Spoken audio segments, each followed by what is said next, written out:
അസ്സലാമു അലൈക്കും വറഹ്മത്തുള്ളാഹി വബറകാതുഹു.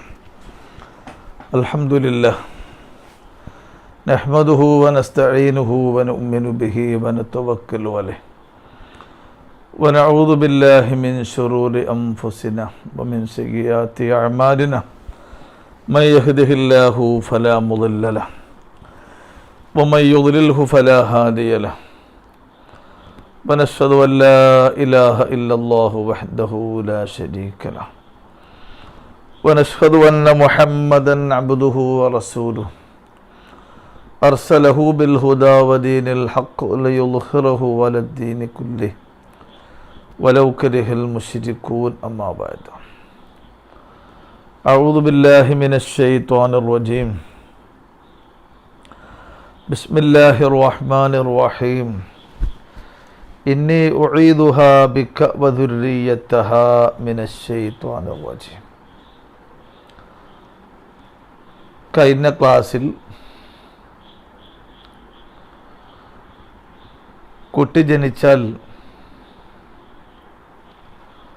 ഉടനെ ചെയ്യേണ്ട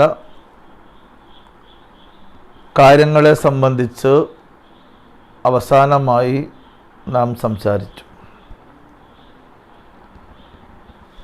വലതു ചെവിയിൽ ബാങ്കും ഇടതു ചെവിയിൽ ഇഖാമത്തും വിളിക്കുകയും സൂറത്തുൽ ഇഖ്ലാസ് ഓതുകയും വേണമെന്ന് നാം പറഞ്ഞു. അങ്ങനെ ചെയ്താലുള്ള ഗുണം അതും മനസ്സിലാക്കി. ഇതിന് പുറമെ ഇന്നി ഉഈദുഹാ ബിക വദുർരിയതഹാ മിനശ് ശൈത്വാനിർ റജീം പുസ്തകത്തിലെ 11-ാമത്തെ പേജിൽ നാം അവസാനിപ്പിച്ച ഭാഗമാണ് ഇപ്പോൾ വായിച്ചത്. ഇന്നി ഉഈദുഹാ ബിക വദുർരിയതഹാ മിനശ് ശൈത്വാനിർ റജീം എന്നുകൂടി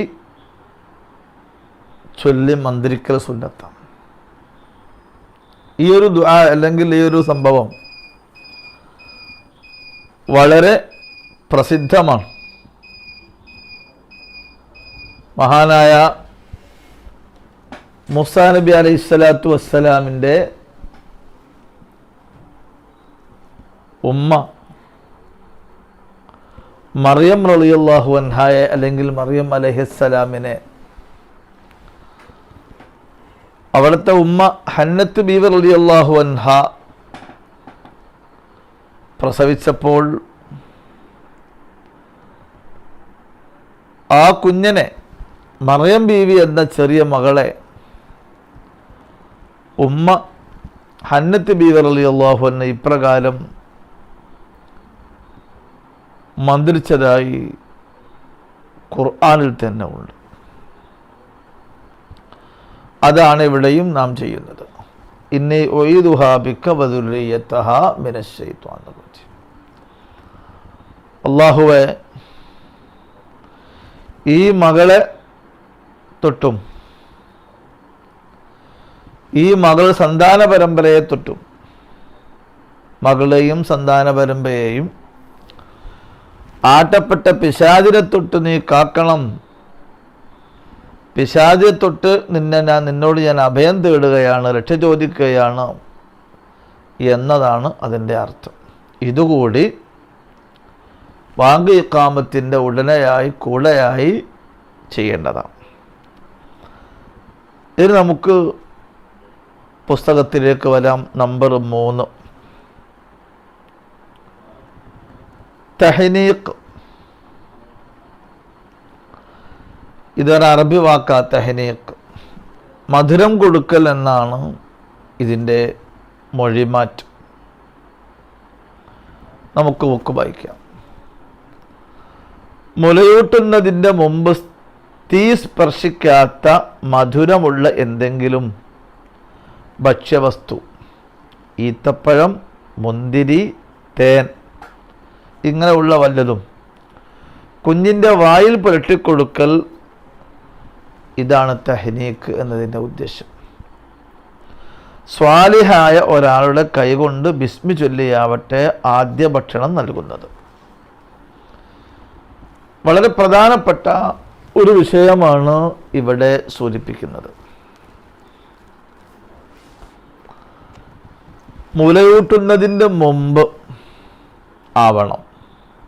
ഒന്ന്,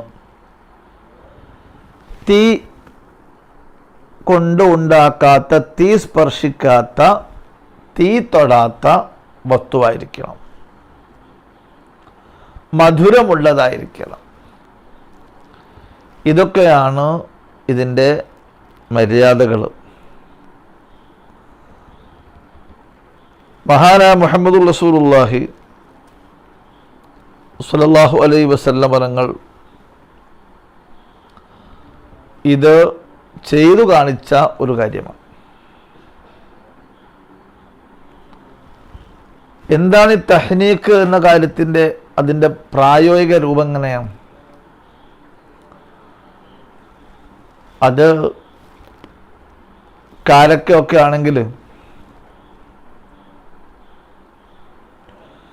ഒരു ചെറിയ കഷ്ണം എടുത്ത്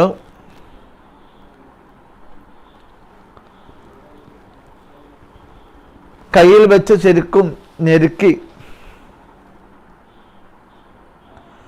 അതിൻ്റെ മധുരം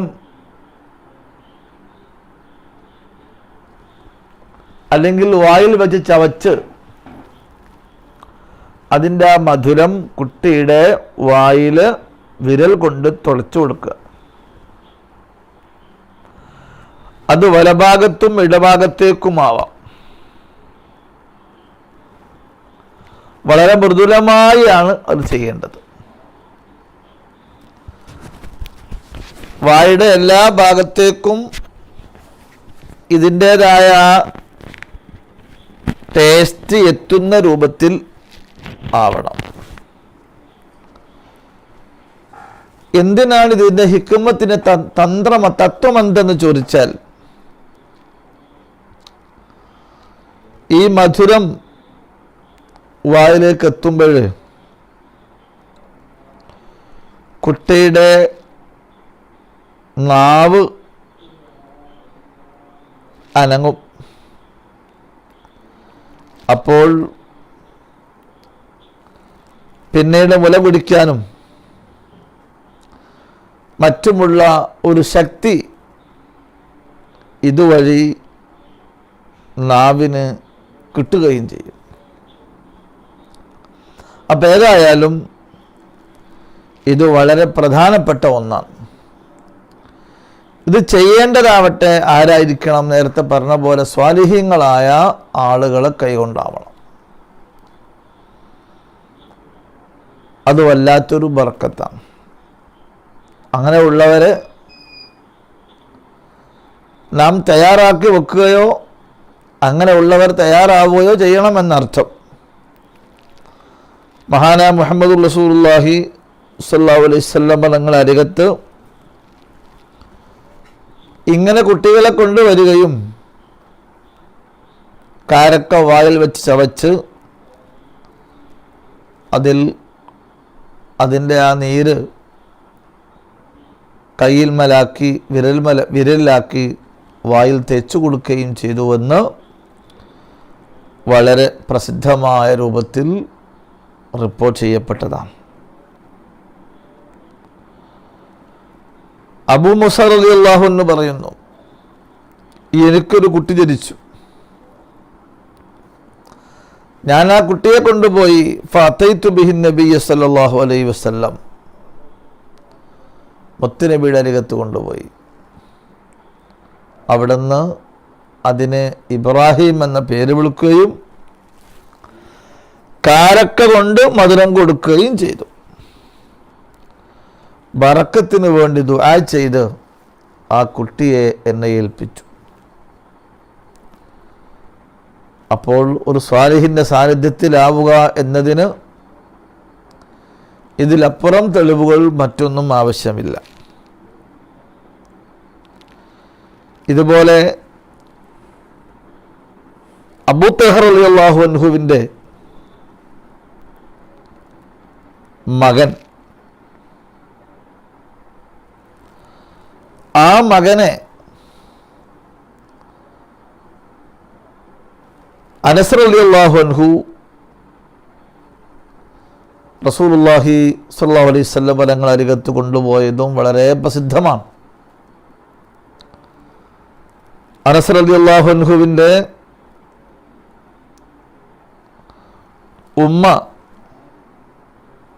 ഉമ്മു സുലൈം ബീവി, ആ ഉമ്മു സുലൈം ബീവിയുടെ ആദ്യ ഭർത്താവ് മാലിക് എന്നവർ മരണപ്പെട്ടു. ശേഷം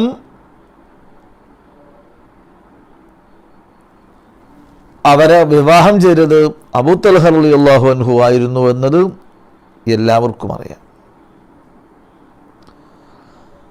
അതിൽ ഉണ്ടായ ഒരു മകൻ മരണപ്പെട്ടു പോവുകയും പിന്നീടുണ്ടായൊരു മകനെ ഉമ്മു സുലൈം ബീവിയുടെ മകനായ അനസ് റളിയല്ലാഹു അൻഹുവിൻ്റെ വശം മകനെയും കാലക്കയെയും കൂടി കൊടുത്തയച്ച് മുത്തുനബിൻ്റെ അരികത്തേക്ക് വന്നു. അവിടെ ചെന്ന് മുത്തുനബി സല്ലല്ലാഹു അലൈഹി വസല്ലം പറഞ്ഞങ്ങൾ കാലക്ക വായിച്ചവച്ച് ഈ കുഞ്ഞിന് വായി തേച്ച് കൊടുത്തു. അബ്ദുള്ള എന്ന പേര് വിളിക്കുകയും ചെയ്തു എന്ന് ഹദീസിൽ കാണാം. അപ്പോൾ ചുരുക്കത്തിൽ ഇത് വളരെ സന്തോഷകരമായ ഒരു പ്രവർത്തനം തന്നെയാണ് എന്നർത്ഥം. നമ്പർ 4, പ്രഥമ മുലപ്പാൽ, കൊളസ്ട്രം നൽകൽ. പ്രഥമ മുലപ്പാൽ നൽകൽ, ഇതാണ് കുട്ടിയുടെ ആരോഗ്യത്തിന് ചെയ്യണം എന്ന് പറഞ്ഞിട്ടുള്ള വിഷയത്തിലെ മറ്റൊരു കാര്യം. എന്താ, നമുക്ക് വായിക്കാം. മാതാവിൻ്റെ സ്തനത്തിൽ പ്രസവിച്ച ഉടനെ ഉണ്ടാവുന്ന ഒരു തരം നേർത്ത നീര് പോലെയുള്ള ഈ പാൽ കുട്ടികളിൽ പ്രതിരോധ ശക്തി വർദ്ധിപ്പിക്കുന്ന ഒരു ഔഷധം കൂടിയാണ്. ഇത് കുട്ടികൾക്ക് നൽകിയേ പറ്റുള്ളൂ. വളരെ ഔഷധവീര്യമുള്ള ഒന്നാണ് കൊളസ്ട്രം എന്ന് പറയുന്ന ഈ മുലപ്പാൽ, അല്ലെങ്കിൽ ആദ്യമുണ്ടാകുന്ന ഈ നീര്. ത്വയാക്ക് ചൊല്ലപ്പെട്ടവരാണെങ്കിൽ പോലും ഈ പാല് കുഞ്ഞിന് നൽകൽ മാതാവിന് നിർബന്ധമാണ്. ഇത് 3 ദിവസം നൽകണം. 7 ദിവസമാണെന്നും അല്പസമയം നൽകിയാൽ മതിയെന്നും അഭിപ്രായമുണ്ട്. വിദഗ്ധരുടെ അഭിപ്രായം അനുസരിച്ച് സമയം തീരുമാനിക്കലാണ് ഉചിതം. ഏതോ ആവട്ടെ, ഏതായാലും ഇത് പ്രത്യേകിച്ച് പറയാൻ കാരണം, ചിലരെങ്കിലും ആദ്യമുണ്ടാകുന്ന ഈ പാലിനെ ഒഴിവാക്കുകയോ അല്ലെങ്കിൽ അതിലെന്തെങ്കിലുമൊക്കെ പ്രയാസങ്ങൾ ഉണ്ടാകുമെന്ന് കരുതി കുട്ടികൾ കൊടുക്കാതിരിക്കുകയോ ചെയ്യുന്ന ചിലരെങ്കിലും ഉണ്ടായിട്ടുണ്ടോ എന്ന ഒരു തോന്നൽ ഇല്ലായ്കയില്ല. അപ്പം കുട്ടികൾ കൊടുക്കാൻ പറ്റുന്ന ഏറ്റവും നല്ലതും കൊടുക്കേണ്ടതുമായത് ഈ കൊളസ്ട്രം എന്ന് പറയുന്ന ആദ്യത്തെ ഈ പാലാണ് എന്ന കാര്യം മനസ്സിലാക്കണം. ഇത് കുട്ടികളുടെ അവകാശമാണ്. ഇത് ഒരിക്കലും നിഷേധിക്കരുത്. അത് ഒരു മാതാവിൻ്റെ വലിയ ഉത്തരവാദിത്വമാണ് എന്ന കാര്യമാണ് ഇവിടെ സൂചിപ്പിച്ചിട്ടുള്ളത്. ഇനി 5ാമത്തെ നമ്പറിലേക്ക് നമുക്ക് കിടക്കാം. കുളിപ്പിക്കുക, മുടി കളയുക, പേര് വിളിക്കുക, അഖീഖ അറുക്കുക. ഇതൊക്കെ കുട്ടിയുടെ ആരോഗ്യത്തിനും ആത്മീയമായ പുരോഗതിക്കും എല്ലാറ്റിനും ആവശ്യമുള്ളതാണ്. നമുക്ക് ചെറിയ രൂപത്തിൽ ഇതൊക്കെ ഒന്ന് വിശദീകരിക്കാം. ഒന്നാമത്തേത് കുളിപ്പിക്കലാണ്. അതിപ്പോൾ ആരോഗ്യത്തിൻ്റെ അവസ്ഥ അനുസരിച്ച് പ്രസവിച്ച ഉടനെയോ അല്ലെങ്കിൽ പിറ്റേന്നോ അതൊക്കെ ഉള്ള കുളി അങ്ങനെ നടക്കും. കുഞ്ഞിനെ കുളിപ്പിക്കുന്നത്. പിന്നെ ആവശ്യമുള്ളപ്പോഴൊക്കെ ഈ കുഞ്ഞിനെ വൃത്തിയാവാനുള്ള ആവശ്യമായ ആരോഗ്യത്തിന് ഉപകാരമുണ്ടാകുന്ന രൂപത്തിൽ കുളിപ്പിക്കണം എന്നാണ് പറഞ്ഞിട്ടുള്ളത്.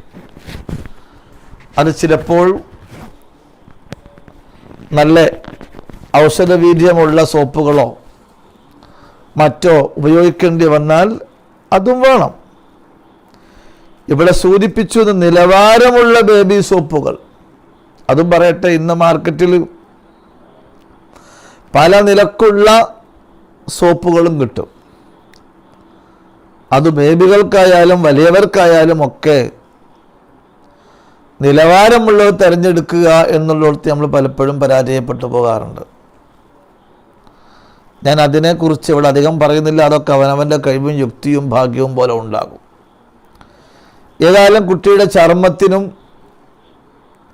സൗന്ദര്യത്തിനും ആരോഗ്യത്തിനുമൊക്കെ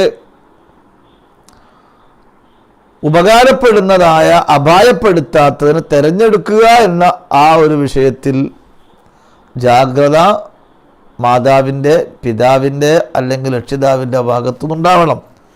ഇരിക്കട്ടെ, മറ്റൊന്നാണ് മുടി കളയുക എന്നത്. മുടി കളയൽ പ്രസവിച്ചതിൻ്റെ 7ാമത്തെ ദിവസമാണ് മുടി കളയേണ്ടത്. വളരെ വിശദമായി തന്നെ പറയേണ്ട ഒരു വിഷയമാണിത്. പ്രസവിച്ചതിൻ്റെ 7ാം ദിവസം ചെയ്യേണ്ട പല പ്രവർത്തനങ്ങളുമുണ്ട്. അതിൽപ്പെട്ട ഒന്നാണ് മുടി കളയൽ. മറ്റൊന്നാണ് പേര് വിളിക്കൽ.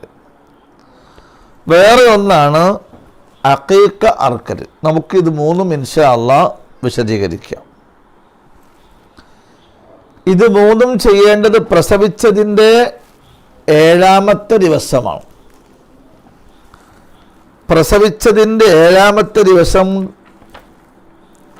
കണക്കാക്കുന്നത് എങ്ങനെയാണ്? അതിലും ചില ശ്രദ്ധ ആവശ്യമായിട്ടുണ്ട്. അതായത്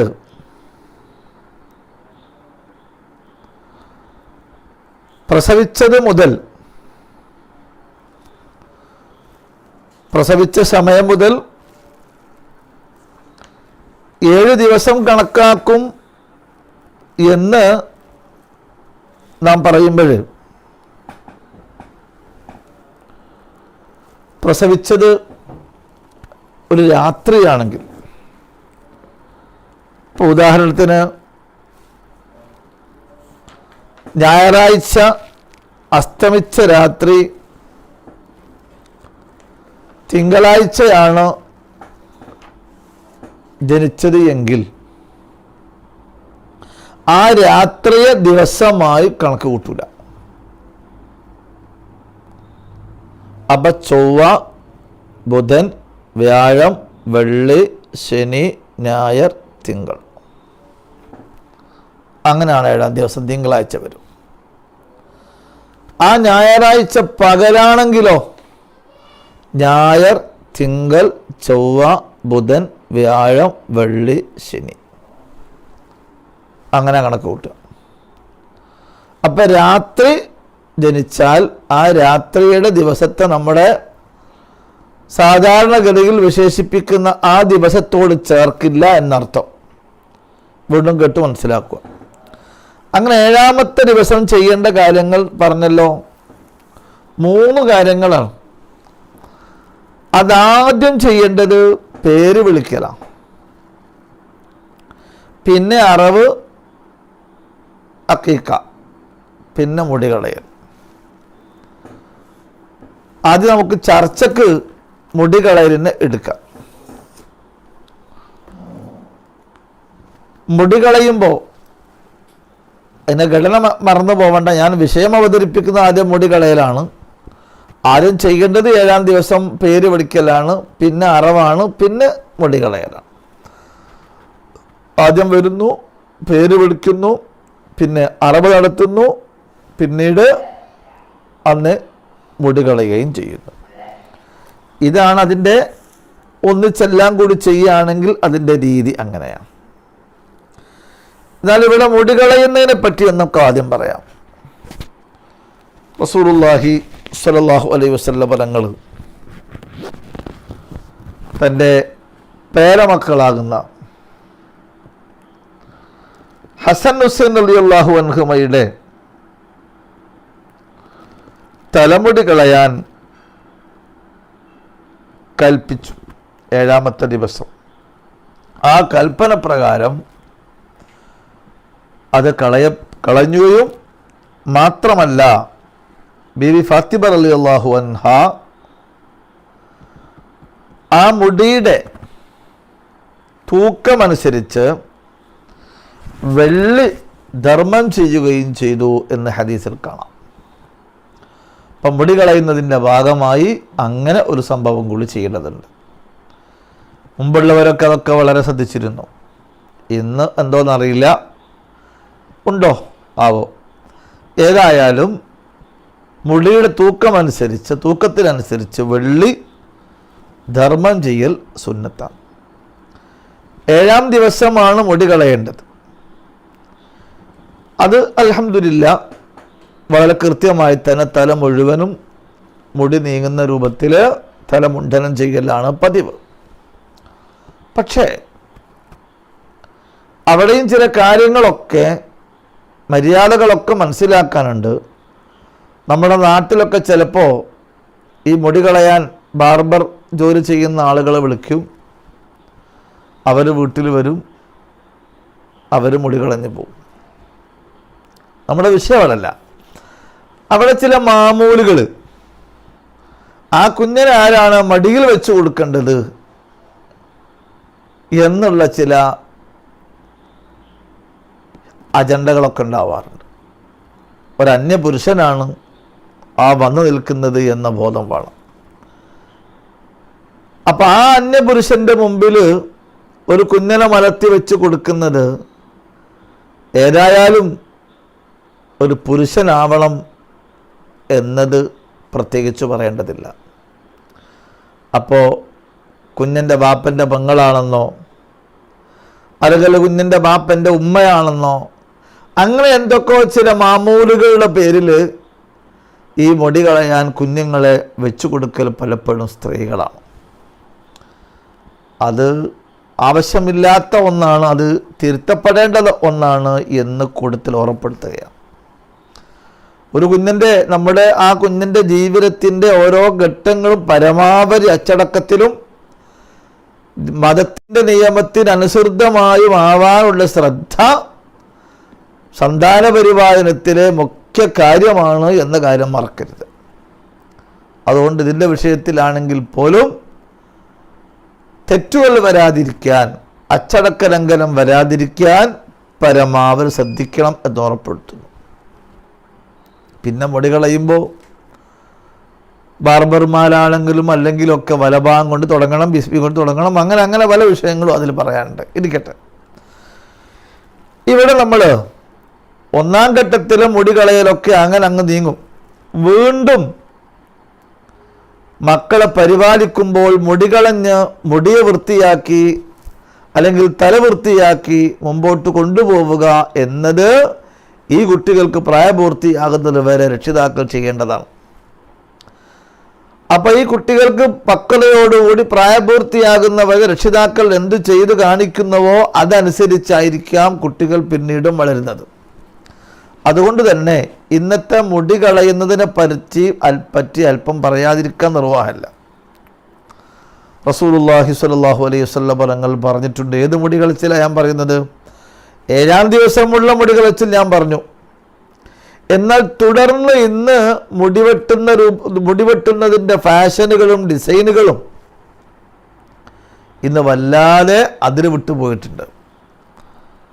ഇമാം മുസ്ലിം റളിയല്ലാഹു അൻഹു, ഇമാം ബുഖാരി റളിയല്ലാഹു അൻഹു ഒക്കെ ഉദ്ധരിക്കുന്ന ഹദീസിൽ കാണാം, മഹാനായ അബ്ദുല്ലാഹി ബിൻ ഉമർ റളിയല്ലാഹു അൻഹുമ, ഉമർ റളിയല്ലാഹു അൻഹുവിൻ്റെ പ്രിയപ്പെട്ട പുത്രൻ അബ്ദുല്ലാഹി എന്നവർ പറയുന്നു, നഹാ റസൂലുള്ളാഹി സ്വല്ലല്ലാഹു അലൈഹി വസല്ലം അനിൽ ഖസഅ,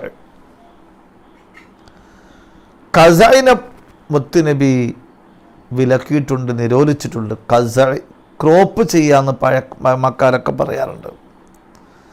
എന്താണ് ഈ ഖസ? അത് പണ്ഡിതന്മാർ 4 വിധേന വിശദീകരിക്കുന്നുണ്ട്. ഒന്ന്, ഐ യഹ്ലക മിൻ റഅസിഹി മവാലിയ മിൻ ഹാഹുന വഹാഹുന. തലയിലെ ചില ഭാഗത്തു നിന്നൊക്കെ അല്പാൽപ്പം മുടി വരണ്ടിക്കളയുക. അവിടെ നിന്നൊക്കെ കുറച്ച് വരണ്ടിക്കളയുക. കുറച്ച് ബെയ്യിന്ന്, കുറച്ച് സൈഡിൽ നിന്ന്, കുറച്ച് മുമ്പിൽ നിന്ന്, അങ്ങനെ അവിടെയും ഇവിടെയൊക്കെ കുറച്ച് പഠിച്ച് കളയുക. അങ്ങനത്തെ ഒരു രീതി. മറ്റൊരു രീതി നടുവിൽ മാത്രം കളയുക, ചുറ്റുഭാഗത്തും ഇങ്ങനെ മുടി വെച്ചേക്കുക. അങ്ങനത്തെ മറ്റൊരു രീതി. വേറെ രീതിയോ ചുറ്റുഭാഗം കളയാൻ നടുവിൽ മുടി വെച്ചേക്കുക. അങ്ങനത്തെ ഒരു രീതി. മറ്റൊരു രീതിയോ മുമ്പിൽ മാത്രം കളയുക, വെയിൽ ബാക്കി വെച്ചേക്കുക. ഇങ്ങനെ ചുരുക്കത്തിൽ എല്ലാ സ്ഥലത്തും ഒരുപോലെ അല്ലാത്ത വിധത്തിലുള്ള ഏറ്റവ്യത്യാസങ്ങൾ വെച്ചുകൊണ്ടുള്ള ഈ പ്രവർത്തനത്തിനാണ് ഖസ എന്ന് പറയുന്നത്. വലിയ ഒരു തെറ്റ് കുട്ടികളെ നമ്മൾ പരിശീലിപ്പിക്കുകയാണ്. മുസ്ലിങ്ങളായ സംസ്കാരമുണ്ട്. മഹാനായ മുഹമ്മദ് റസൂലുള്ളാഹി സ്വല്ലല്ലാഹു അലൈഹി വസല്ലം ഫലങ്ങൾ ഈ വിഷയത്തെക്കുറിച്ച് പറഞ്ഞിട്ടുള്ളത്, മുടി കളയുകയാണോ മുഴുവനും കളയാം, ഒരേപോലെ കളയാം. എല്ലാ സ്ഥലത്തും ഒരേ വലിപ്പം. പറ്റക്കളയാണോ പറ്റക്കളയാം, തീരെ വേണ്ട മുട്ട അടിക്കുക, മുണ്ടനം ചെയ്യാം. അതല്ല വെട്ടുകയാണോ ചെറുതായിട്ട് മുറിക്കുകയാണോ എല്ലാ ഭാഗത്തും ഒരേപോലെ മുറിക്കുക. എന്ന് വളർത്തുകയാണോ വളർത്തിക്കോളൂ. എണ്ണ തേച്ച് വാർന്ന വെച്ച് കൃത്യമായി തൻ്റെ തലയിൽ മുടിയുണ്ട് എന്ന ബോധത്തോടു കൂടി അതിനെ പാറക്കളിക്കുക. അതൊരു മനുഷ്യരൂപത്തിൽ കൃത്യമായി വെച്ച് മുമ്പോട്ട് കൊണ്ടൊരു കുഴപ്പമില്ല. ഇന്നിൻ്റെ പേക്കൂത്തുകൾ മുസ്ലിം സമുദായത്തിന് വല്ലാതെ വന്നിട്ടുണ്ട്. ഈ പറയപ്പെട്ട വിരോധിക്കപ്പെട്ട രൂപത്തിലുള്ള മുടി കളയുന്ന രീതിയിൽ നിന്നും കുട്ടികളെ നാം ചെറുപ്പത്തിലെ മാറ്റി നിർത്തുകയും ഇസ്ലാമിൻ്റെ സംസ്കാരങ്ങളും സ്വഭാവങ്ങളും കുട്ടികളിൽ വളർത്തിക്കൊണ്ടുവരാൻ നാം ശ്രമിക്കുകയും വേണം. ഇന്ന് കുട്ടികളുടെ മുതിർന്നവരുടെയൊക്കെ ബാല്യക്കാരൊക്കെ തലയിലേക്ക് നോക്കിയാൽ വളരെയധികം വൃത്തികെട്ട സ്വഭാവത്തിലാണ് കാണുന്നത്. ഇതേതോ ഒരു നിമിഷത്തിൽ അവർ ചെയ്തു, അല്ലെങ്കിൽ ചെറുപ്പത്തിലെ തന്നെ രക്ഷിതാക്കള് ഭാഗികമായി വെട്ടിയോ മുറിച്ചോ വരണ്ടിയോ കാണിച്ചു കൊടുത്തു, പരിശീലിപ്പിച്ചു. അത് അവരൊരു മാതൃകയായി സ്വീകരിച്ചു. ഏതായാലും രക്ഷിതാക്കളുടെ ഇടപെടലിൻ്റെ കുറവും ശ്രദ്ധയുടെ കുറവുമാണ് ഈ രൂപത്തിലേക്ക് മക്കളെ കൊണ്ടുപോകുന്നതെങ്കിൽ വളരെയധികം വീഴ്ച വരുത്തിയ ഒരു കുറ്റം, ഒരു തെറ്റ് രക്ഷിതാക്കൾക്ക് ലഭിക്കുമെന്ന് മാത്രം ആ വിഷയമായി സൂചിപ്പിച്ചുകൊണ്ട് ഞാൻ ആ ഭാഗം അവസാനിപ്പിക്കുകയാണ്. പിന്നെ മറ്റൊരു കാര്യം നമ്മൾ പറഞ്ഞ പേര് വിളിക്കലാണ്. പേര് വിളിക്കണം, പക്ഷേ പേര് വിളിക്കുമ്പോൾ വളരെ ശ്രദ്ധിക്കേണ്ട കാര്യം, നല്ല പേരുകളാവണം കുട്ടികൾക്ക് നാം തിരഞ്ഞെടുക്കുന്നത്. നല്ല പേര് എന്ന് പറഞ്ഞാൽ നന്മ നാം ഉദ്ദേശിക്കുന്നത് നല്ല അർത്ഥമുള്ള, പിന്നീട് കുട്ടികൾക്ക് തൻ്റെ പേരിനെക്കുറിച്ച് ചിന്തിച്ചാൽ നന്മയിലേക്ക് പ്രചോദനമാകുന്ന നല്ല പേരുകളാണ് അവർക്ക് വിളിക്കേണ്ടത്. അതിലൊരു ബർക്കത്തുണ്ട്. മഹാനായ മുഹമ്മദ് റസൂലുള്ളാഹി സ്വല്ലല്ലാഹു അലൈഹി വസല്ലം തങ്ങൾ അരികത്ത് കൊണ്ടുവരുന്ന കുട്ടികൾക്ക് മുത്തനബി തന്നെയാണ് പേര് വിളിച്ചിട്ടുള്ളത്. അവിടെ നിന്ന് പറഞ്ഞു, ഇന്നക്കും തുദ്ഉന യൗമൽ ഖിയാമത്തി ബി അസ്മായിക്കും വബി അസ്മായി ആബായിക്കും ഫഅഹ്സിനു അസ്മാഅക്കും. ഖിയാമത്തു നാളിൽ നിങ്ങൾ വിളിക്കപ്പെടുന്നത് നിങ്ങളെ പേരും നിങ്ങളുടെ പിതാക്കന്മാരുടെ പേരും കൂട്ടിയിട്ടാണ് വിളിക്കുക. അതുകൊണ്ട് എന്ത് വേണം? ഫഅഹ്സിനു അസ്മാഅക്കും, നിങ്ങളെ പേര് നന്നാക്കണം. നന്നാക്കണമെന്ന് പറഞ്ഞാൽ എന്നിട്ട് പറഞ്ഞു ഇന്ന അഹബ്ബ അസ്മായിക്കും ഇലല്ലാഹി അസ്സ വജല്ല അബ്ദുല്ലാഹ് വ അബ്ദുർറഹ്മാൻ. ഏറ്റവും അല്ലാഹു തആലക്ക് ഇഷ്ടപ്പെട്ട പേര് അബ്ദു കൂട്ടിയുള്ള പേരുകളാണ് അബ്ദുല്ലാ, അബ്ദുർറഹ്മാൻ പോലത്തെ പേരുകളാണ്. ഉദാഹരണം, ഇതെല്ലാം പഠിച്ചിട്ടുള്ള പണ്ഡിതന്മാർ പറഞ്ഞു ഇനി അമ്പിയാക്കന്മാർ, ഔലിയാക്കന്മാർ, സ്വാലിഹീങ്ങള് പോലോത്തവർക്കുണ്ടായിരുന്ന പേരുകളെ ആ ബർക്കത്ത് ഉദ്ദേശിച്ചുകൊണ്ട് നൽകിയാൽ അതും നല്ല പേരുകളാണ്. ബദരീങ്ങളുടെ പേര്, അല്ലെങ്കിൽ പിൽക്കാലത്ത് മുമ്പേ നടന്നു പോയവരിൽ അറിയപ്പെട്ടിരുന്ന സ്വാലിഹീങ്ങളെ പേരുകൾ, അങ്ങനെയൊക്കെ ഉദ്ദേശിച്ചുകൊണ്ട് നല്ല പേരുകൾ നൽകാൻ നാം തയ്യാറാവണം. ഇന്ന് പേരിടുന്നതിലും വളരെ വളരെ അധികം വീഴ്ചകളും അബദ്ധങ്ങളും സംഭവിച്ചുകൊണ്ടിരിക്കുകയാണ്. ആധുനിക യുഗത്തിൽ സെർച്ചിങ്ങിന് വിധേയമായി കാണുന്ന കുറേ പേരുകൾ അങ്ങ് വലിച്ചിടും. യഥാർത്ഥത്തിൽ യാതൊരുവിധ സന്തോഷം നൽകുന്ന അർത്ഥങ്ങളും അതിനുണ്ടാവില്ല. പേര് കേൾക്കുമ്പോൾ തന്നെ അതിലൊരു സന്തോഷം നിലനിൽക്കുന്ന പേരുകളായിരിക്കണം. പല ആളുകളും കുറേ പേരുകൾ ഉസ്താദുമാർക്ക് വിട്ടുകൊടുക്കും. ഉസ്താദ് ഇതിൻ്റെ ഒക്കെ അർത്ഥം പറഞ്ഞിരുന്ന പറയാം. അങ്ങനല്ല വേണ്ടത്. ഉസ്താദുമാർ അതിന് തയ്യാറാവുകയും ചെയ്യരുത് എന്നുള്ള വീക്ഷണക്കാരനാണ് ഞാൻ. ആളുകൾ വിട്ടുതരുന്ന പേരിൻ്റെ അർത്ഥം പറഞ്ഞു കൊടുക്കുക എന്ന ഡ്യൂട്ടി ഒരിക്കലും ഉസ്താദുമാർ ഏറ്റെടുക്കണ്ട. പിന്നെ എന്താ ചെയ്യേണ്ടത്? ആളുകൾ എന്താ ചെയ്യേണ്ടത്? എനിക്കൊരു കുഞ്ഞ് ജനിച്ചിട്ടുണ്ട്, അത് ആൺകുട്ടിയാണ് അല്ലെ പെൺകുട്ടിയാണ്, അതിനൊരു പേര് വേണം. ആ പേര് ഉസ്താദ് നിർദ്ദേശിക്കട്ടെ, അല്ലെങ്കിൽ സ്വാലിഹായ ആൾ നിർദ്ദേശിക്കട്ടെ. ആ പേര് നമ്മൾ പിന്നെ പരിശോധനയ്ക്ക് വിധേയമായി പഴയതാണോ പുതിയതാണോ, കുടുംബത്തിൽ വേറെ ആർക്കുണ്ടോ ഇല്ലേ, അങ്ങനെയുള്ള ചർവണങ്ങൾ നടത്തിയിട്ട് അത് വേണ്ട എന്ന് പറയുന്ന ഒരച്ചടക്ക ലംഘനം ഒരിക്കലും ഉണ്ടാകാനും പാടില്ല.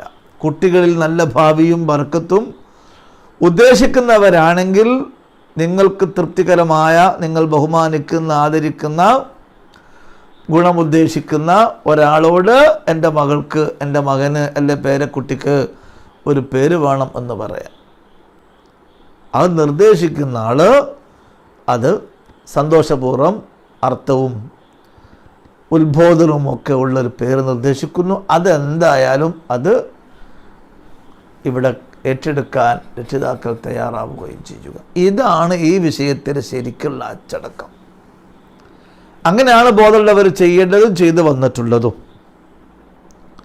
പേരിൽ എന്തിരിക്കുന്നു എന്നല്ല, പേരിൽ പലതും ഇരിക്കുന്നുണ്ട്. പിന്നെ നമുക്ക് വേണമെങ്കിൽ എന്ത് പറയാം, അവരോട് ചോദിക്കുക, ഉസ്താദ് ഈ പേര് ഉസ്താദ് ഇടാൻ എന്താ കാരണം? അപ്പോൾ ഉസ്താദ് എന്ത് വേണം? ആ പേരിട്ട് കൊടുത്ത ആള് ഈ പേരിനൊരു പശ്ചാത്തലം അതിന്നതാണ്, ഈ പേര് ഇന്ന മഹാൻ്റെതാണ്, ഇന്ന സ്വഹാബി വര്യൻ്റെതാണ്, അല്ലെങ്കിൽ ചരിത്രത്തിലെ വലിയ വിപ്ലവമുണ്ടാക്കിയ ഇന്ന ആളുടെ പേരാണ്. അത് ചോദിച്ച് അങ്ങനത്തെ ഒരു പേരായിരിക്കണം തിരഞ്ഞെടുത്ത് കൊടുക്കുന്നത്. അത് തിരഞ്ഞെടുത്ത് കൊടുത്ത് അതിൻ്റെ പശ്ചാത്തലത്തെ മനസ്സിലാക്കി കുട്ടികൾക്ക് അത് പറഞ്ഞു കൊടുക്കാൻ കഴിയണം. ഞാൻ ഓർക്കുന്നു, മർഹൂം PMK ഫൈസി ഉസ്താദ്, അദ്ദേഹത്തിൻ്റെ മൂത്ത മകൻ്റെ പേര് മഅറൂഫ് എന്ന. ഞാൻ ചോദിച്ചു, ഉസ്താദ് നിങ്ങൾ മഅറൂഫ് എന്ന് പേരിട്ട് എന്താ? ഉസ്താദ് പറഞ്ഞു, ഈ കുട്ടിയെ ഉമ്മ ഗർഭം ചുമന്ന സമയത്ത് മഅറൂഫുൽ ഖർഹി എന്ന മഹാനെ പറ്റിയുള്ള ഒരു പഠനം നടത്തിക്കൊണ്ടിരിക്കുന്ന സമയമാണ്. അദ്ദേഹത്തെക്കുറിച്ച് പഠിച്ചപ്പോൾ എൻ്റെ മകന് എനിക്ക് മഅറൂഫ് എന്ന് പേരിടണം എന്ന ഒരു ചിന്ത വരികയും ആ ചിന്തയുടെ അടിസ്ഥാനത്തിലാണ് ഞാൻ മഅറൂഫ് എന്ന് പേരിട്ടത് എന്ന് PMK ഫൈസി ഉസ്താദ് ഒരിക്കൽ എന്നോട് പറഞ്ഞിട്ടുണ്ടായിരുന്നു. അല്ലാഹു തആല അവിടെ ദറജയേറ്റി കൊടുക്കുമാറാവട്ടെ. വലിയ ഒരു ദാഴിയായിരുന്നു. തുല്യതയില്ലാത്ത പ്രവർത്തനങ്ങൾ നടത്തി മരണപ്പെട്ടു പോയ ഒരു മഹൽ വ്യക്തിത്വമാണ് PMK ഫൈസി ഉസ്താദ്. അപ്പം ഞാൻ പറഞ്ഞു വരുന്നത്, നാം ഒരു പേര് കണ്ടെത്തി നിർദ്ദേശിക്കുമ്പോൾ അതിൻ്റേതായൊരു പശ്ചാത്തലവും കൂടി കുട്ടികൾക്ക് പറഞ്ഞു കൊടുത്തിട്ട് അവർക്കൊരാത്മീയമായ ഉയർച്ച ഉണ്ടാക്കാൻ അത് കാരണമായാൽ അത് വലിയ ഒരു വിപ്ലവം കുട്ടികൾക്കിടയിൽ ഉണ്ടാക്കും. അപ്പം മഹാന്മാരെ പ്രിയം വെച്ചുകൊണ്ടുള്ള ഒരു രീതി പേര് വിളിക്കുന്നിടത്തും സ്വീകരിക്കണം എന്നർത്ഥം. പിന്നെ ഇവിടെ ചർച്ച ചെയ്യപ്പെടേണ്ടത് അഖീഖത്താണ്. അഖീഖത്തിനെ സംബന്ധിച്ച് വളരെ ചുരുക്കി പറയട്ടെ, ഉലുഹിയ്യത്തിനെ പോലെ തന്നെയാണ് അഖീഖത്തിൻ്റെയും പൊതുവെയുള്ള വിധി. അഥവാ ഉലുഹിയ്യത്തിൻ്റെ മൃഗം, അതിൻ്റെ വയസ്സ്, അതിൻ്റെ രൂപം, അതൊക്കെ അങ്ങനെ തന്നെ വിശദീകരിക്കുന്നില്ല. പക്ഷേ ഇവിടെ അഖീഖത്ത് അറക്കുമ്പോൾ ശ്രദ്ധിക്കേണ്ട പ്രധാനപ്പെട്ട ഒരു കാര്യം, അഖീഖത്ത് അറക്കുന്നത് പ്രസവിച്ചതിൻ്റെ 7ാമത്തെ ദിവസം സൂര്യോദയത്തിൻ്റെ സമയത്ത്, അഥവാ രാവിലെ ആയിരിക്കണം എന്നർത്ഥം. പിന്നെ നേരത്തെ പറഞ്ഞല്ലോ, അതിൻ്റെ മുമ്പെന്ത് വേണം? പേര് വിളിക്കണം. പേര് വിളിച്ച ശേഷമാണ് അഖീഖത്ത് അറക്കേണ്ടത്. അഖീഖത്ത് അറുത്ത ശേഷമാണ് മുടി കളയേണ്ടത്. എന്നാൽ പിന്നെ ഒരു പക്ഷേ 7ാമത്തെ ദിവസം അഖീഖത്ത് അറക്കുന്നില്ലെങ്കിൽ മുടി കളയൽ 7ാമത്തെ ദിവസമാണെങ്കിൽ ആദ്യം പേര് വിളിക്കുക, പിന്നെ മുടി കളയുക. 3ഉം കൂടി 7ാം ദിവസം ചെയ്യുന്നുണ്ടെങ്കിലോ ആദ്യം പേര്, പിന്നെ അറവ്, പിന്നെ മുടി കളയൽ. ഇവിടെയും ഒരു കാര്യം മനസ്സിലാക്കാനുണ്ട്. ഒരു പക്ഷേ 7ാമത്തെ ദിവസം അറക്കാൻ കഴിയുന്നില്ല എങ്കിൽ 14ാം ദിവസമാണ് വേണ്ടത്.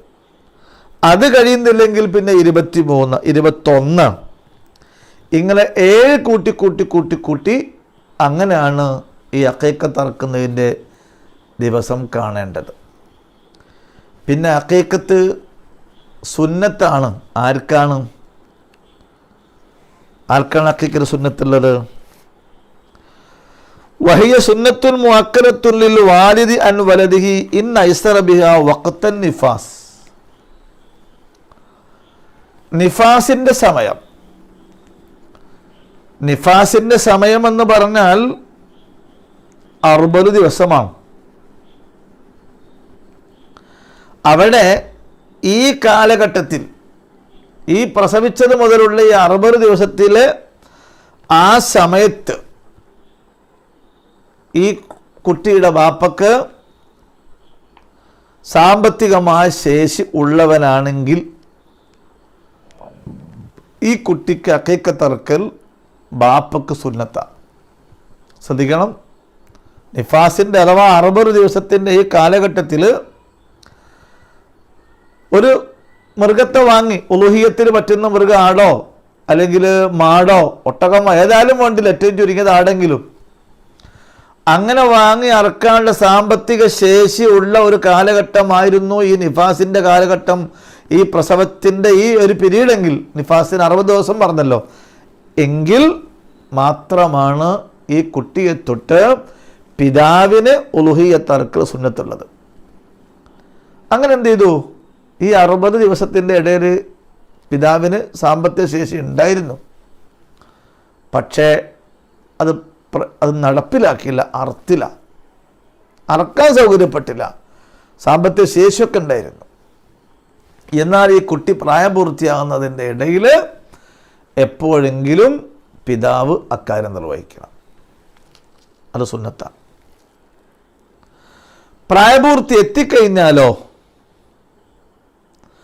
അതുവരെ നിർവഹിച്ചിട്ടില്ല എങ്കിൽ പിന്നെ രക്ഷിതാവിനെ തൊട്ടുള്ള ആ തേട്ടം ഇവിടെ അവസാനിച്ചു. പിന്നെ ഈ കുട്ടിക്ക് സ്വന്തം നഫ്സിന് വേണ്ടി അറക്കൽ സുന്നത്താണ്. അപ്പോൾ 2 കാര്യം. ഒന്ന്, ഈ പറയപ്പെട്ട 60 ദിവസത്തിൻ്റെ ആ കാലയളവിൽ പിതാവിനെ സംബന്ധിച്ചിടത്തോളം മേൽ പറയപ്പെട്ട ഒരു മൃഗത്തെ അറക്കാനുള്ള സാമ്പത്തിക ശേഷി ഉണ്ടെങ്കിൽ മാത്രമേ എന്തുള്ളൂ, സുന്നത്തുള്ളൂ. പ്രസവത്തിൻ്റെ ആ 60 പീരീഡ് കഴിഞ്ഞ് 2-4 മാസം കഴിഞ്ഞ ശേഷമാണ് പിതാവിനെ പിന്നെ ഒരു മൃഗത്തെ വാങ്ങാനുള്ള സാമ്പത്തിക ശേഷി വന്നതെങ്കിൽ അവിടെ പിതാവിനെ സംബന്ധിച്ചിടത്തോളം അഖീഖത്ത് അറക്കുക എന്നൊരു സുന്നത്തില്ല. സുന്നത്തില്ലെന്ന് കരുതിയിട്ട് അർത്താലോ അതിൻ്റെ കൂലി കിട്ടൂല എന്നല്ല, അത് കിട്ടും. സുന്നത്താണ് അല്ലെങ്കിൽ നിർബന്ധമാണ് എന്ന് പറയുന്ന ആ ഒരു നിയമം ബാധകമാകണമെങ്കിൽ ഈ 60 ദിവസത്തിൻ്റെ ഇടയിൽ ഈ ബാപ്പാക്ക് സാമ്പത്തിക ശേഷി ഉണ്ടായിരിക്കണം. 60 ദിവസം കഴിഞ്ഞ ശേഷം സാമ്പത്തിക ശേഷി ഉണ്ടായി എന്നാൽ അറുത്തുകൂടാ എന്നല്ല, അറുത്താൽ നല്ലതാണ്, പുണ്യകരമാണ്, അതിന് കൂലി കിട്ടും. പക്ഷെ അറക്കണം അറക്കൂ എന്ന് പറയുന്ന ആ കീർത്തന അവനെ സംബന്ധിച്ചിടത്തോളം ഇല്ല എന്നർത്ഥം. ഇതാണ് പ്രധാനമായി ഇവിടെ മനസ്സിലാക്കാനുള്ള കാര്യം. പിന്നെ കഴിയുമെങ്കിൽ എല്ല് പൊട്ടിക്കാതിരിക്കുക എന്നതും ശ്രദ്ധിക്കേണ്ട ഒന്നാണ്. ആ കുഞ്ഞിൻ്റെ ജീവിതം സന്തോഷമാവാൻ, അത് പൊട്ടും തട്ടുമില്ലാതെ മുമ്പോട്ട് പോവാൻ എന്നൊരു സൂചന അതിലൊക്കെ ഉണ്ട്. പിന്നെ ഇവിടെ ഉളുഹിയ്യത്തിൻ്റെ മാംസം വിതരണം ചെയ്യും പോലെ തന്നെയാണ് ഈ അഖീഖത്തിൻ്റെ മാംസവും വിതരണത്തിലും ഉള്ളത്. അതിന് വ്യത്യാസങ്ങളൊന്നുമില്ല. പിന്നെ അത് ഉളുഹിയ്യത്തിൻ്റെതാകുമ്പോൾ എന്തെങ്കിലും ഒന്ന് ധർമ്മം ചെയ്യാൻ നിർബന്ധമാണ്. പക്ഷെ എന്തില്ല, അഖീഖത്തിൻ്റെ മാംസമാകുമ്പം ധർമ്മം ചെയ്യാൻ നിർബന്ധമില്ല, അവനവനെ കഴിക്കാം. പക്ഷെ സാധാരണ അങ്ങനല്ലോ ചെയ്യൽ, നമ്മൾ അറക്കുന്നു, മറ്റുള്ളവർക്ക് ദാനം ചെയ്യുന്നു, അതൊരു മസല പറഞ്ഞതാണ്. ഉളുഹിയ്യത്താകുമ്പോൾ എന്തെങ്കിലും ഒരു ഭാഗം ധർമ്മം ചെയ്യുന്ന നിർബന്ധമാണ്, ബാക്കി അർത്ഥാക്കാൻ തിന്നാം. പിന്നെ അഖീഖത്താണെങ്കിലോ ധർമ്മം ചെയ്യലേ നിർബന്ധമില്ല. പിന്നെ ഉളുഹിയ്യത്തിന് ഒരു സമയപരിധി ഉണ്ട്. ദുൽഹിജ്ജ 10, 11, 12, 13 പറ്റുള്ളൂ. അഖീഖത്ത് അങ്ങനെയല്ല, ഏത് സമയത്തും പറ്റും, അതിന് സമയക്കണക്കില്ല. ഓരോ കുട്ടി ജനിക്കുന്നത് ഓരോ സമയത്താവൂലേ, ആ സമയം അനുസരിച്ചാവാം. പിന്നെ ഇവിടെ ശ്രദ്ധിക്കേണ്ട മറ്റൊരു കാര്യം, ഉളുഹിയ്യത്തിൻ്റെ മസല പോലെ തന്നെയാണ് അഖീഖത്തിൻ്റെ മസല എന്ന് പറയുമ്പോൾ ഈ മസല പഠിച്ചൊരു സൗകര്യം കൂടിയുണ്ട്. ഒരു പശുവിനെ വാങ്ങിയാൽ, നമ്മുടെ നാട്ടിൽ പറയുമ്പോൾ ഒരു പോത്തിനെ വാങ്ങിയാൽ, ഉളുഹിയ്യത്തിന് പറ്റുന്ന പ്രായമുള്ള 2 വയസ്സിലെ പോത്തിനെ വാങ്ങിയാൽ 7 പേർക്ക് ഇതിൽ പങ്കാളികളാവാം. ഏതുപോലെ തന്നെ ഉളുഹിയ്യത്ത് ഒരു പോത്തിനെ വാങ്ങിയാൽ 7 ആൾക്ക് പങ്കാളികളാവാലോ. അതേപോലെ 7 ആളുകൾക്ക് ഒരു അഖീഖത്തിൽ പങ്കാളികളാകാം. അപ്പോൾ 7 ആൾ മക്കൾക്ക് അഖീഖത്ത് ഇറക്കാനുണ്ട്, എന്നാൽ 7 ആൾക്ക് കൂടി എന്ത് ചെയ്യാം, ഒരു ഉരുവിനെ വാങ്ങി അർത്ഥം മതി, വിരോധമല്ല. അപ്പോൾ സാമ്പത്തികമായി ശേഷിയില്ലാത്ത ഒരു സാഹചര്യമൊക്കെ ഉള്ളവർക്ക് അങ്ങനെയും ആവാം. അപ്പോൾ ഒരു ഉരുവിൻ്റെ ഒരു ഭാഗം വാങ്ങാൻ ശേഷിയുള്ളവനായി കൂട്ടാം. അപ്പോൾ എല്ലാവർക്കും ഒന്ന് കോർഡിനേഷനായിട്ട് വേണമെങ്കിൽ അങ്ങനെയും ചെയ്യാവുന്ന ഒരു രീതി ഇതിലുണ്ട് എന്നാണ് സൂചിപ്പിച്ചതിൻ്റെ ഉദ്ദേശം. ഇങ്ങനെയുള്ള കർമ്മങ്ങളൊക്കെ ചെയ്ത് നമ്മുടെ മക്കളോട് കാണിക്കേണ്ട മര്യാദകളൊക്കെ പൂർത്തീകരിക്കാൻ റബ്ബ് തൗഫീഖ് ചെയ്യുമാറാവട്ടെ. ഇനി അതൊന്ന് വായിക്കാം നമുക്ക്. നിലവാരമുള്ള ബേബി സോപ്പുകളോ മറ്റോ ഉപയോഗിച്ച് കുഞ്ഞുങ്ങളെ നിത്യവും കുളിപ്പിച്ച് ശുചിത്വം ഉറപ്പുവരുത്തണം. നല്ല കാറ്റും വെളിച്ചവും പ്രവേശിക്കുന്ന റൂമുകളിൽ കുട്ടിയെ കിടത്തണം. പ്രസവിച്ച ആദ്യത്തെ 1 മാസക്കാലം മാതാവിനെ ചൂട് പകർന്ന് അടുത്തു തന്നെ കിടത്താൻ ശ്രദ്ധിക്കണം. മുമ്പ് പഠിച്ചതുപോലെ അഖീഖ അറുക്കുകയും മുടി കളയുകയും പേര് വിളിക്കുകയും ചെയ്യുക. നബി സല്ലല്ലാഹു അലൈഹി വസല്ലം പറങ്ങൾ പറഞ്ഞു, ഇന്ന മിൻ ഹഖ്ഖിൽ വലദിൽ വാരിദി അൻ ഇസ്മഹു വ യുസ്നദബഹു. കുഞ്ഞ് രക്ഷിതാവിൽ നിന്ന് ലഭിക്കേണ്ട അവകാശത്തിൽപ്പെട്ടതാണ് നല്ല പേരിടലും നല്ല മര്യാദ പഠിപ്പിക്കലും. ഇസ്ലാമിക സംസ്കാരത്തോട് യോജിക്കാത്തതും തെറ്റായ സൂചനകൾ ഉൾക്കൊള്ളുന്നതുമായ പേരുകൾ ഒഴിവാക്കണം. അബ്ദ് ചേർത്തുള്ള പേരുകളും മഹാന്മാരുടെ നാമങ്ങളുമെല്ലാം ബറക്കത്തുദ്ദേശിച്ച് വിളിക്കുന്നത് മക്കൾ നല്ലവരാവാൻ കാരണമാവും. ഇത് പറഞ്ഞല്ലോ. ഇപ്പം അബ്ദ് ചേർത്ത് വിളിക്കുക എന്ന് പറഞ്ഞപ്പോൾ ആണുങ്ങൾക്ക് അത് പറ്റുള്ളൂ, പെണ്ണുങ്ങളാകുമ്പോൾ അബ്ദ് ചേർത്ത് വിളിക്കുക നിർവാഹമല്ല. അവിടെയാണ് മഹാന്മാരുടെ മഹദിമാരുടെ പേരുകളാവാം, സഹാബിയാത്തുകളുടെയോ അല്ലെങ്കിൽ മുൻകഴിഞ്ഞു പോയ വലിയത്തുകളായ മഹദികളായ ആളുകളുടെ പേരുകളോ ഒക്കെ ആവാം. അങ്ങനെ ഒരു സാലിഹായ മനുഷ്യൻ്റെ, ഒരു അറിവുള്ള മനുഷ്യൻ്റെ അരികത്ത് പോയി തൻ്റെ കുഞ്ഞിനെ പറ്റിയുള്ള വിവരം കൊടുക്കുക. അവർ തരുന്ന പേരെന്തോ അത് സ്വീകരിക്കുന്നൊരു മര്യാദയായാൽ പിന്നൊരു പ്രശ്നം അതിൽ വരാനില്ല. അതുകൊണ്ട് ഈ നിലക്കുള്ള കാര്യങ്ങളൊക്കെ കുട്ടികളെ കാര്യത്തിൽ ചെയ്തുകൊണ്ട് അവരെ ആത്മീയവും ഭൗതികവുമായ ഉയർച്ചക്കും വളർച്ചക്കും വേണ്ടിയുള്ള കാര്യങ്ങളൊക്കെ ചെയ്യാൻ റബ്ബ് തൗഫീഖ് ചെയ്യുമാറാവട്ടെ എന്ന് പ്രാർത്ഥിച്ചുകൊണ്ട് ഇതിൻ്റെ ബാക്കിയുള്ള ഭാഗം ഒരു ഉസ്താദിൻ്റെ സഹായമില്ലെങ്കിലും നിങ്ങൾക്ക് വായിക്കാൻ പറ്റിയതായതുകൊണ്ട് അത് വായിക്കാൻ നിങ്ങളോട് നിർദ്ദേശിച്ചുകൊണ്ട് ഈ പാഠം അവിടെ അവസാനിപ്പിക്കുകയാണ്. പിന്നെ ഹോംവർക്ക് തദ്രീബാത്തുകളൊക്കെ നിങ്ങൾ ശ്രദ്ധിക്കണം. അതൊക്കെ എഴുതാനുള്ള സ്ഥലം തന്നെ ഈ പുസ്തകത്തിലുണ്ട്. ആ നിലക്ക് വെറും പഠനം അറിയാൻ മാത്രമല്ല പഠനമാവേണ്ട, ഒരു പരീക്ഷയൊക്കെ വന്നാൽ അതിനെ തരണം ചെയ്യാനും കൂടി ഉള്ളൊരു പഠന രൂപത്തിൽ ഇപ്പം തന്നെ നീങ്ങുന്ന നല്ലതാണ് എന്നോർപ്പെടുത്തി അള്ളാഹു ഈ രൂപത്തിലൊക്കെ നമുക്ക് മക്കളെ പരിപാലിക്കാൻ തൗഫീഖ് ചെയ്യുമാറാവട്ടെ. വആഖിറു ദഅവാനാ അനിൽ ഹംദുലില്ലാഹി റബ്ബിൽ ആലമീൻ. അസ്സലാമു അലൈക്കും വറഹ്മത്തുള്ളാഹി വബറകാതുഹു.